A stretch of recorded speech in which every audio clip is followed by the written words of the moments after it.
आपका स्वागत है मेरे इस यूट्यूब चैनल पे जिसका नाम है रेशम क्लासेस। और आज हम बात करने जा रहे हैं हमारे एमपीएस यानी मास्टर इन पॉलिटिकल साइंस। आपका मास्टर्स डिग्री है पॉलिटिकल साइंस यानी राजनीतिक विज्ञान में, और आपका पेपर है 3, एमपीएस पेपर 3। और आप हैं हमारे चैनल पे रेशम क्लासेस पे। जल्दी से चैनल को सब्सक्राइब कीजिए, बेल आइकन जल्दी प्रेस कीजिए ज़रूर से ज़रूर, ताकि आपको समय समय पे हर चीज़ की नोटिफिकेशन मिलती रहे। वो आपका चाहे असाइनमेंट हो, चाहे आप इग्नू से कोई भी रिलेटेड करंट न्यूज़, तो हर एक चीज़ के लिए अपडेट रहने के लिए आप मेरे चैनल को जल्दी सब्सक्राइब कीजिए। क्योंकि आपको पता है इग्नू घर बैठे ही सारे नोट्स करवा रहा है, लेकिन मैं भी इग्नू से रिलेटेड हूँ और मुझे भी पता है कि कौन से क्वेश्चन आने वाले हैं और कौन से क्वेश्चन आपके लिए इम्पोर्टेंट है। मैंने बहुत सारे क्वेश्चन अपलोड किए हुए हैं और अब हमने चुना है पॉलिटिकल साइंस को। पॉलिटिकल साइंस जो कि सब्जेक्ट बहुत बेहतरीन है, बहुत अच्छा सब्जेक्ट है। और इससे जुड़ी हर एक बात, अगर आपको मेरी लेक्चर वीडियो पसंद आए तो ज़रूर से लाइक से जल्दी से सब्सक्राइब कीजिएगा। नहीं कीजिएगा तो इसमें शायद मे भी आपका थोड़ा लॉस हो सकता है, क्योंकि आपको यहाँ पे हर एक चीज़ फ्री ऑफ कॉस्ट मिलती है।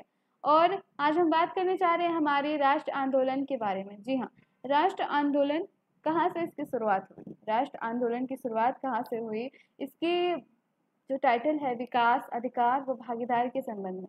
यानी राष्ट्र आंदोलन में किनके भागीदारी जो बहुत ज़्यादा रही, और इसका विकास कैसे हुआ, और इसके क्या क्या अधिकार थे जो किन किन से जुड़े हुए थे, किस वर्ग से जुड़े हुए थे, और राष्ट्र आंदोलन की नींव आखिर कहाँ से पड़ी। इन सारी चीज़ों की जानकारी इसमें बहुत सारे टॉपिक से है जो आपका है कि भारतीय राष्ट्र आंदोलन की प्रतिष्ठान, गांधी जी का योगदान। अब हम जानेंगे स्वराज का सार। जैसे आपको पता है स्वराज, गांधी जी का स्वराज का सार क्या था, कराची का संकल्प क्या था, समाजवाद का बोध, गांधी जी की अर्थशास्त्र की क्या प्रकृति थी, what was the nature of Gandhi ji economic अर्थशास्त्र के बारे में, उसके गांधीवादी सामाजिक दर्शन के बारे में, और सर्वसम्मति के बारे में। इतने सारे टॉपिक्स के बाद आज हम किन किन चीज़ों के बारे में जानकारी प्राप्त करेंगे, वो हमारा एक ये 1.2 1.3 यानी गांधी जी का योगदान और भारतीय राष्ट्र आंदोलन की प्रति प्रतिष्ठापना। यानी प्रतिष्ठापना यानी किसी चीज़ की स्थापना हुई है, प्रतिष्ठापना कैसे हुई, भारतीय राष्ट्र कांग्रेस की। तो चलिए हम जहाँ से जानते हैं यहाँ से, क्या आपको पता है कि भारतीय राष्ट्र आंदोलन की प्रतिष्ठापना कैसे हुई। अब आपको वीडियो थोड़ी सी लंबी हो जाएगी, जी हाँ, ऑलमोस्ट 7 to 8 मिनट की वीडियोस हो जाएगी, क्योंकि थोड़ा टॉपिक लंबा है और आई विश मैं आपको एक ही वीडियो में पूरा देने की कोशिश करती हूँ, ताकि आपको वो टॉपिक और किसी और वीडियो पे जाके सर्च करना ना पड़े। चलिए हम शॉर्ट में बताते हैं कि भारतीय राष्ट्र आंदोलन की प्रतिष्ठापना आखिर शुरू कहाँ से हुई।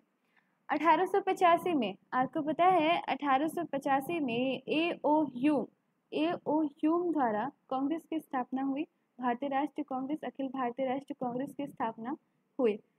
और वही माना जाता है कि जब 1885 के बाद से ही वरिष्ठ सरकारी नौकरियां एवं भारतीय शासन सभा अधिनियम 1861 द्वारा बनाए गए विधायी नियमों के भारतीय में समुचित प्रतिनिधित्व हेतु मांग की शुरुआत की गई।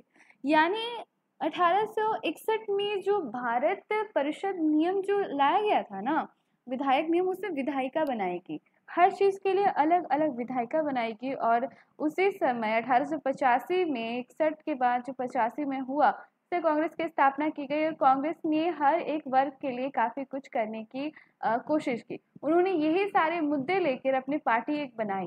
भारतीय राष्ट्र कांग्रेस की स्थापना एक संतुलित संविधानवादी दृष्टिकोण से की गई थी। यानी एक कॉन्स्टिट्यूशनल थी, संविधान के अनुरूप की गई थी। उसका कोई ये नहीं था कि वो कोई चुनाव जीतने या फिर कुछ ऐसा, क्योंकि उस टाइम उनका सिर्फ यही था कि हम अपने भारत देश को किस हिसाब से हर एक वर्ग को वो आज़ादी दिला पाए, और आज़ादी के तरफ से ये पहला कदम ही समझ लीजिए। क्योंकि इस हिसाब से सरकार द्वारा उन्होंने बहुत सारी चीज़ की मांग की।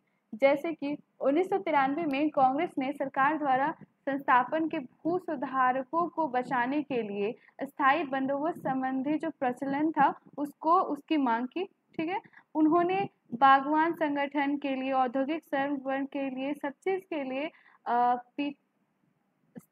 स्थानीय मुद्दे को हटा करके मेन फोकस मुद्दे उन्होंने लाए।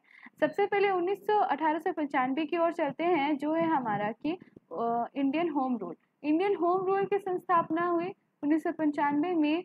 राष्ट्रीय कांग्रेस नेता एनी बेसेंट ने की थी। इंडियन होम रूल की स्थापना एनी बेसेंट ने की थी और एनी बेसेंट ने इसकी स्थापना के साथ साथ ही उन्होंने इस चीज़ का जो है ना, अरे इंडियन होम रूल की स्थापना के बाद उन्होंने आखिर इस चीज़ के लिए क्यों की, इंडियन होम रूल को होम रूल क्यों कहा गया? उनके हिसाब से इंडिया जिन लोगों का है, भारत, उसमें उसका ही शासन चलना चाहिए।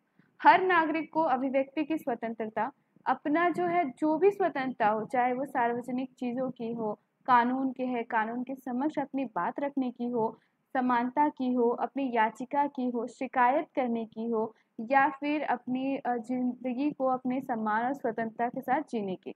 इसके साथ साथ ही 1919 में, यानी 1919 में, 1918-19 में, 1919 में जो मॉन्टेग्यू जेम्स फोर्ड रिपोर्ट जो आई थी ना 1919 में, 18-19 में, दोनों में, उसमें कांग्रेस ने ये मांग की ब्रिटिश की ओर से। जब मॉन्टेग्यू जेम्स फोर्ड रिपोर्ट आई तब उसमें ये कांग्रेस की तरफ से नए भारत की मांग की गई, जिसमें ये घोषणा की गई कि कानून के समक्ष सभी अपना मत रख सकते हैं और इस जीवन का स्वामित्व यानी इंडिपेंडेंस के रूप में प्रेस की स्वतंत्रता, बोलने की स्वतंत्रता की आज़ादी हुई।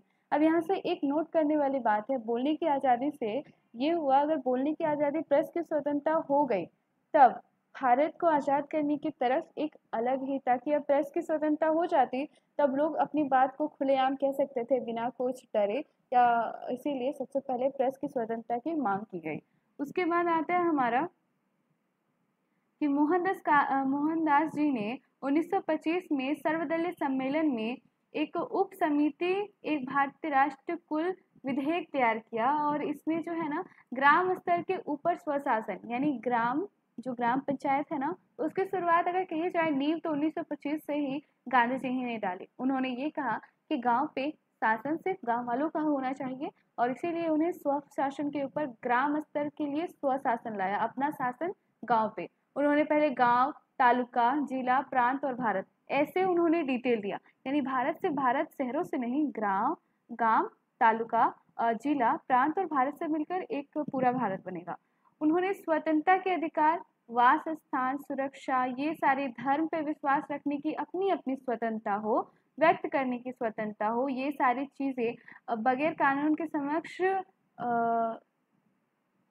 शिक्षा को उन्होंने प्राथमिकता दी, ये सारी चीज़। उसके बाद 1928 में मोतीलाल नेहरू जी ने 1928 में मोतीलाल नेहरू जी ने नेहरू की रिपोर्ट में सभी मांगों को समाविष्ट किया। इतनी सारी जो मांगे अलग अलग ग्रुप से की गई थी ना, यानी मोहनदास जी ने अलग की, या फिर हमारा एनी बेसेंट ने, होम रूल ने, तो उनको सबको मिक्सअप करके 1928 में गांधी नेहरू जी ने एक अलग रिपोर्ट तैयार की।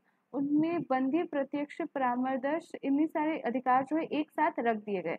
उसके बाद गांधी जी ने क्या किया, उन्होंने, गांधी जी का योगदान, अब थोड़ा सा हम समझ लें कि गांधी जी का योगदान क्या है। आपको तो पता ही होगा, सबसे पहले गांधी जी ने 1917 में चंपारण में जो एक अपना सत्याग्रह किया था, भारत में सत्याग्रह उन्होंने इसलिए किया था